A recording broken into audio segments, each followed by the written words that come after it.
एक बड़े रैकेट का पर्दाफाश हुआ है जो बंद या डिफॉल्ट हो चुकी इंश्योरेंस पॉलिसी वाले लोगों को फोन करके अपने जाल में फंसाते थे। दिल्ली पुलिस ने शास्त्री नगर इलाके में चल रहे एक फर्जी कॉल सेंटर पर छापा मारा। कार्रवाई में पुलिस ने ठगी के इस नेटवर्क से जुड़े 3 मास्टरमाइंड समेत कुल 32 लोगों को गिरफ्तार किया है। पकड़े गए आरोपियों में कॉल सेंटर के संचालक नजर अब्बास, सुपरवाइजर रवि और विक्की शामिल हैं, जो पूरी ठगी के खेल को संचालित कर रहे थे। इनके अलावा कॉल सेंटर में काम कर रहे 29 टेलीकॉलर भी पुलिस के हत्थे चढ़े हैं, जिनमें 23 महिलाएं और 6 पुरुष शामिल हैं।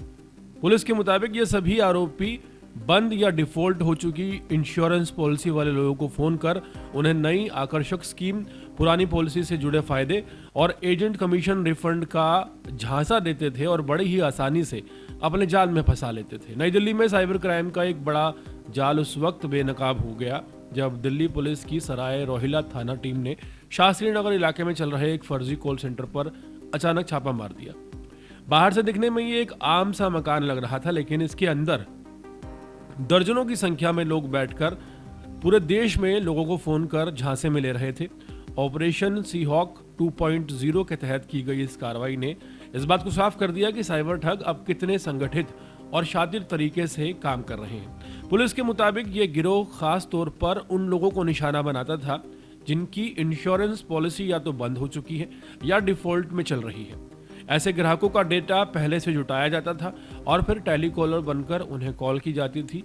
फ़ोन पर बड़ी ही मीठी मीठी बातें की जाती थी और भरोसा देने वाली भाषा वाले जो शब्दों का इस्तेमाल किया जाता था, उनकी पुरानी पॉलिसी से जुड़े एजेंट कमीशन रिफंड वाले फ़ायदे को भी बताया जाता था। बेहद कम प्रीमियम में एक नए फ़ायदे वाली पॉलिसी ऑफर की जाती थी। कई लोग इस लालच में आ जाते थे और यहीं से ठगी की कहानी शुरू हो जाती थी। जैसे ही कोई ग्राहक इंटरेस्ट दिखाता, टेलीकॉलर उसका पूरी जानकारी अपने सुपरवाइजर को भेज देती। इसके बाद रवि और विक्की इसे सीधे बातचीत संभालते और पीड़ित को पेमेंट लिंक भेज दिया जाता। दावा किया जाता है कि थोड़ी सी रकम जमा करते ही फ़ायदा तय हो जाता और भरोसे में आते ही लोग जब पैसा ट्रांसफ़र कर देते तो धीरे धीरे उनसे कॉन्टैक्ट खत्म कर देते। कई पीड़ितों को तब तक एहसास होता जब तक उनके खाते के सारे पैसे उड़ चुके होते थे।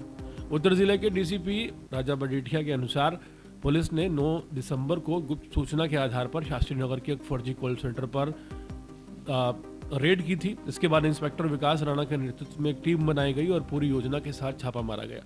पुलिस को देखते ही अंदर मौजूद लोग घबरा गए और आनन फानन में जो कॉल्स चल रही थी वो सभी कॉल्स काट दी गई।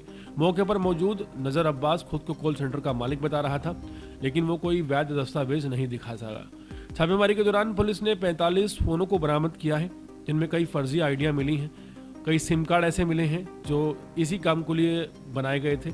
इसके अलावा एक लैपटॉप, अनट्रेसेड रजिस्टर्ड, 4 ग्राहक रजिस्टर्ड, HDFC बैंक की चेकबुक और करीब 3.5 लाख रुपए नगद जब्त किए गए हैं।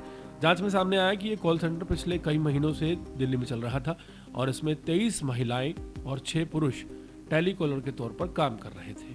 पुलिस ने इस मामले में 10 दिसंबर 2025 को सराय रोहिला थाने में गंभीर धाराओं में मामला दर्ज कर लिया है। बरामद मोबाइल फोनों को खंगाला गया तो वो pan India cyber crime portal पर दर्ज 5 शिकायतों से जुड़े पाए गए हैं। अब पुलिस पीड़ितों की पहचान कर रही है और उन लोगों की तलाश भी जुट गई है जो फर्जी सिम कार्ड मुहैया करवाया करते थे इन ठगों को और इंश्योरेंस ग्राहकों का डेटा सप्लाई करते थे। पुलिस को उम्मीद है कि इस नेटवर्क से जुड़ी हर कड़ी तक पुलिस पहुंच जाएगी और ठगी के इस खेल को पूरी तरह से इस पर लगाम लगाने के लिए तैयारी कर दी गई है।